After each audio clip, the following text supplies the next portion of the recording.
Today I thought I will talk a little bit about some story about um, tea, the origin of tea. A lot of interesting stories.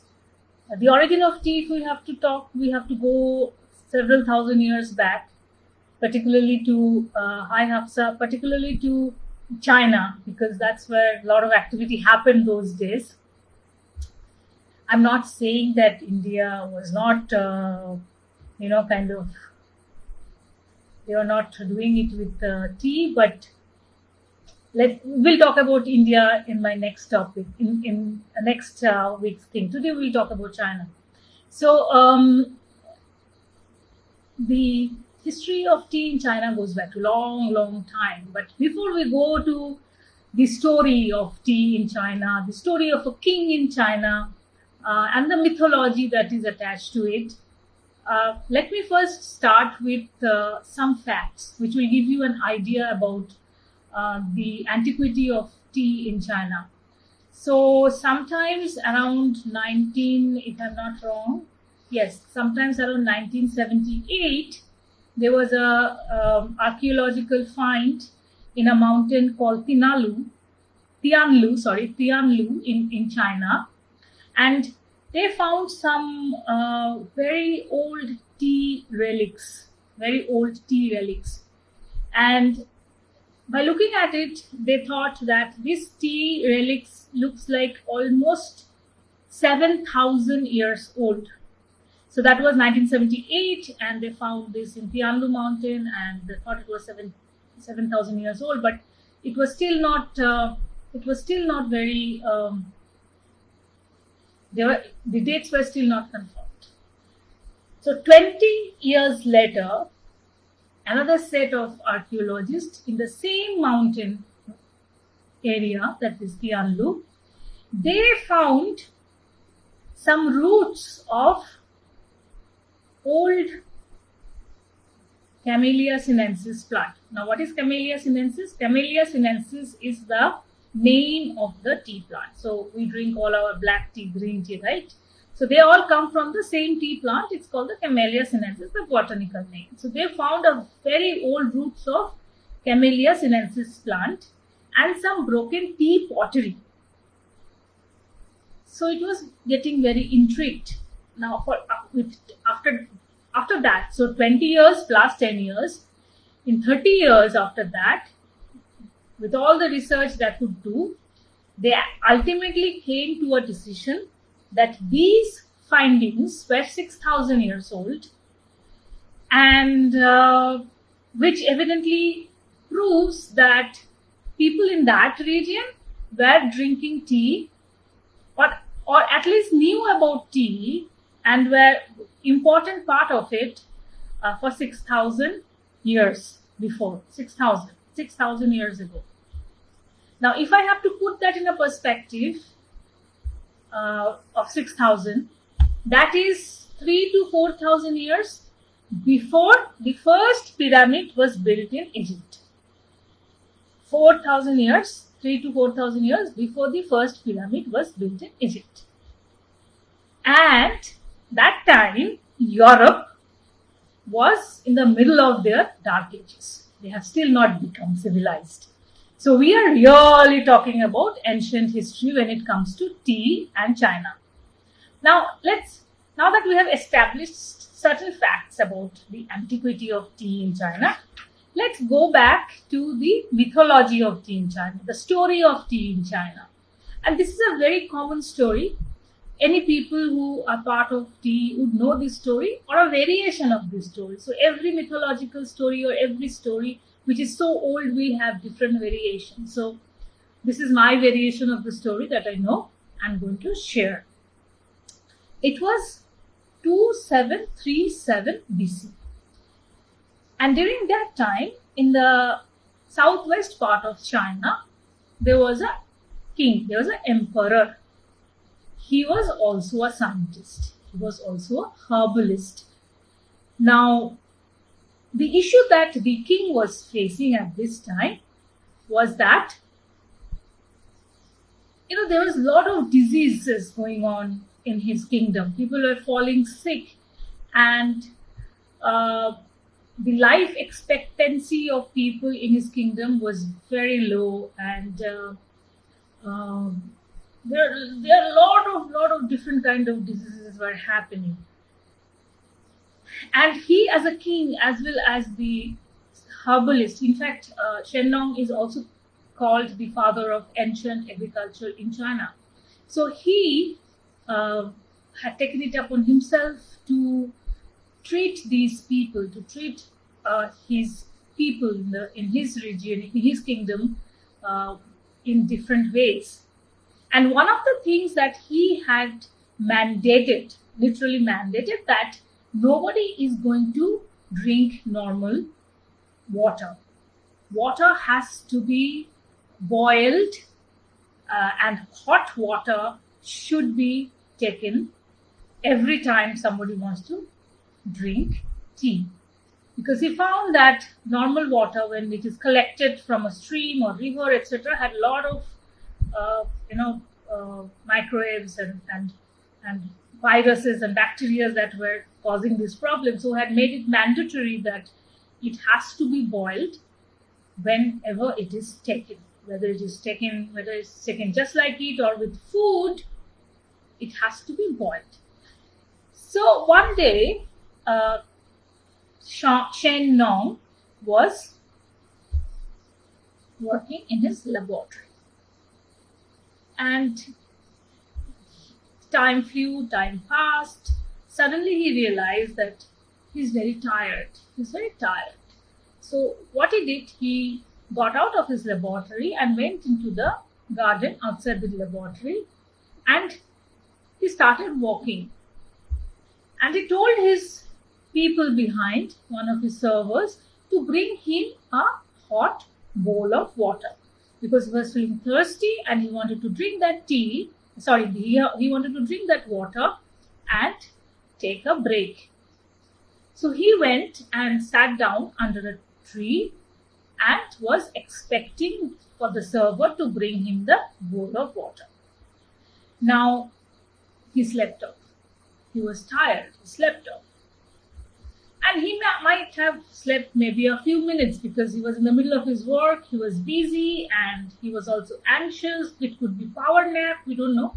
But he woke up after a few minutes and he saw that the server had already put his the bowl of water, and into that water, which is warm, some leaves have fallen from the tree under which he was sitting. First, he got very pissed. He got very upset that how can they leave the water like this where things are falling on that. But he is a herbalist, right? He's a herbalist, a scientist. So he's also curious. So he picks that up and he smells it. And the moment he smells it, he felt a very nice smell going inside his body. It was so nice, it was so beautiful, that it immediately soothed him. He was anxious, right? I told you he was middle of the work. It made him cool down. It made him feel calm. That smell itself made him very calm. So he was very curious. So he took a sip of that water with that leaf in that. And he took another sip. Then he took another sip. By the time he finished that bowl of water with that leaf into that, he felt, and it is quoted, that this water was actually investigating every part of his body. And he was so mesmerized that what is this miracle leaf that is making my body feel so good? And without a better word, he called that leaf Sa. Sa, in the local dialect, meant to investigate.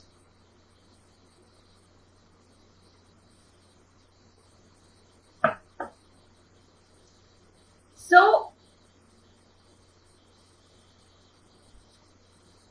he made that leaf a major part of his treatment procedure.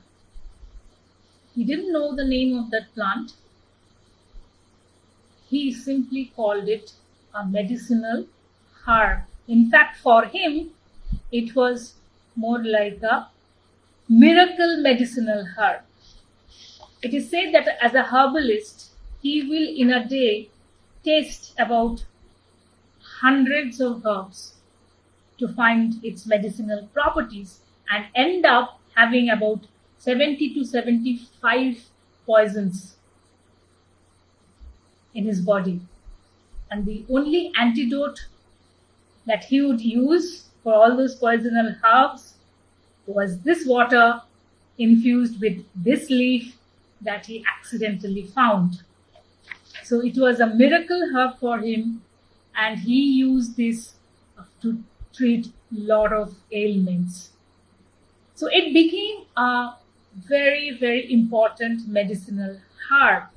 And he now made a new mandate for the people of his kingdom that not just hot water. Now, every time you drink water, it has to be infused with this particular leaf. And it slowly became a popular drink among the people in this region who liked the smell, the taste of it, and the feel that it gave. Now cut back from 2737 BC to 200 BC, when the Han dynasty was ruling China. They understood the importance of this herb. They saw how miraculously it works, how many ailments it can prevent, how it has been used as a medicine for the last 2000 years. So one of the emperors thought this particular herb needs a special, dedicated name.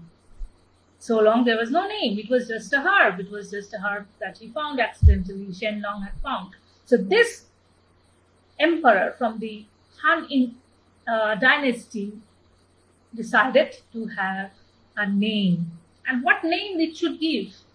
So he instructed his people to create a character that would show two broken branches of the plant, then a leaf, then a grass, and then a human being under it.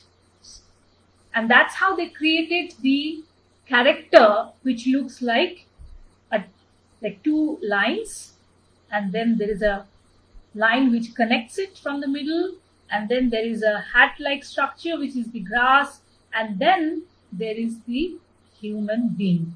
So this became the first character called Te. Now, what does this mean to him or to them? They wanted to show that this character, which is Cha or Te, is actually how Cha has brought the humankind into balance with nature in the Chinese culture. Cha has brought the human beings in balance with nature in the Chinese culture. So it's a very, very important beverage. That's why there is a grass, there is a leaf, there are broken branches, and a human being in that character. As you know that Chinese characters, whether it is Mandarin or Cantonese, these are all symbols. So one symbol, kind of represents one particular word. So slowly, by between 4th and 8th century AD, tea became much more popular. It just did not remain as a medicinal herb, but it also became a daily, day-to-day drink. And Cha became a very important part of Chinese culture, whether it is the elite group, the kings, the emperors, but also the middle class as well as the poor people. It became part of their life. Keep in mind that this mandate was there that you drink water infused with this leaf, with everything that whenever you drink your water, that slowly became very, very important part of the Chinese life, and it was accentuated during the 4th and 8th century CD. So much so that extremely elegant and expensive teaware started to come up. It was not just pour it in a bowl and drink it, but it was a fancy set of teawares, complete sets that were being made, and people were buying it and presenting it. And the tea ceremony became part of it. So not only just making the tea, but also preparing it and serving it. The whole idea of tea ceremony, making, preparing and serving. So the whole ceremony of tea became part of Chinese culture. Now, today, of course, the most prestigious tea institution is in Shanghai, and it's called Shanghai Tea Institute. Thousands of people come here to study tea, but it's very difficult to become a tea master, so it's a very difficult process. So anybody who comes, they have to first learn to play the traditional guzheng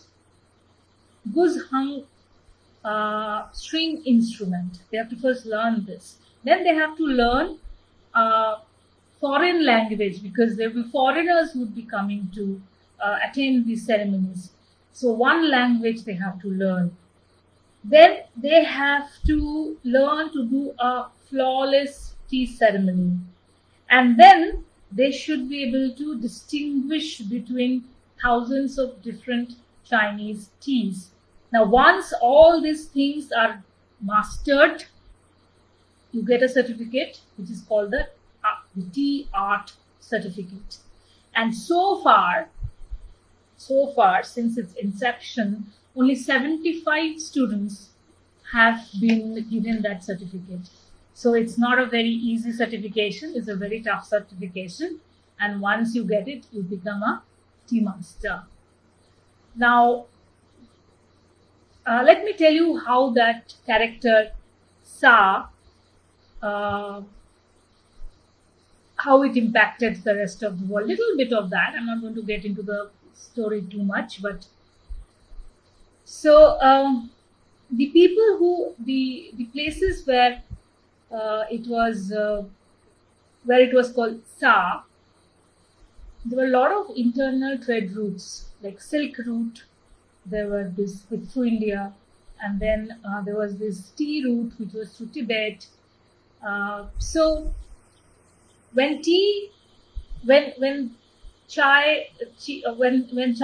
was started to export tea through these routes, the Silk routes, the Tibet route, the tea route, etc., and the places that it came, like it came to India, it went to Russia. In all these places, we all use a variation of the word cha. Like in India, we call it chai or cha, right? So it's a variation because the tea came through these routes. Now, in place, the same character was pronounced not as cha, but as tu. Now, tu is a place, it's actually a dialect called the Fujian dialect. So these people are actually towards the sea. These people are people who are based near the sea. Now, when the first European merchants came from Holland and Spain, these are the two first people who first came to China. So they were interacting with the Fujian dialect people, the Fujian people who were calling it tu. So by the time they picked up the tea from the seaports of China and came back to their countries, which is Holland and Spain, to become tea. So even now in Holland, in Spain, in France, it is called tea. And they became tea when British came, maybe about 100, 200 years later, and started purchasing tea in larger quantity. And then it became tea in English. The origin is a Fujian dialect tu, which became te. So in French, in Spanish, you call it te, and in British English, you call it tea. So that's how it happened. So in India, it came through land, and therefore it is cha or chai. In Russia also it is cha. But in Europe, it went through the seaport, and therefore it is tea. So that's today's story about tea. And there are a lot more interesting stories, like the whole opium war that was fought. What is the role of tea that played? And how did Chinese prisoners of war from the opium war were brought to the South Indian location of Nilgiri, and the whole plantation started in India. So that is the story for next week, and this was today's story. So if you have any questions, please let me know. I'm quite done with my storytelling today, and I'll go back to my whiskey flavored tea. There's no alcohol in it. It's completely non-alcoholic, but it gives the same aroma and feel about having whiskey, a single malt whiskey. This is one of my signature blends, and it has become very popular. So I'll try this out here today. But back to this question. If you have any question on tea, yes, please shoot.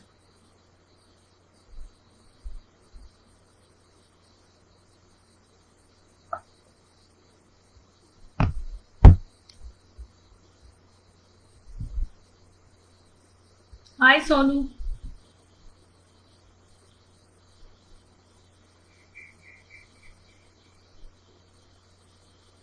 Thank you, Shansari. I don't know how many of you have joined, but yeah, there are a lot of stories. Next week, I'm going to talk about opium war and China, and tea, of course, and how British used opium war to bring tea to India.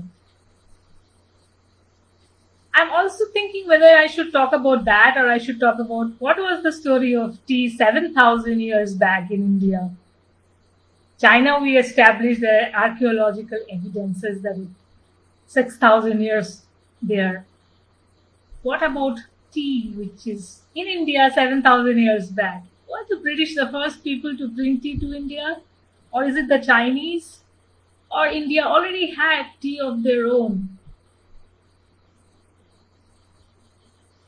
Hint, India had tea of their own. So you let me know which story you want to listen to next Sunday, and I will talk about that. Thank you so much. I hope that you had a good time. And yes, whatever it is, just put that in the comments so that I know which one you were talking about. I would like to do this every Sunday, about half an hour max. This week there was some issue with setup. I think it will be, I will get into that next week so that there are no issues. All right. Thank you so much. Have a great Sunday. Take care of yourself and drink a lot of tea, because black tea, if you drink 5 cups of tea, I keep saying this again and again, it helps in keeping your immunity high. So buy a good pack of black tea and drink 5 cups without milk and sugar every day. Keep your immunity up, stay safe and stable. Bye.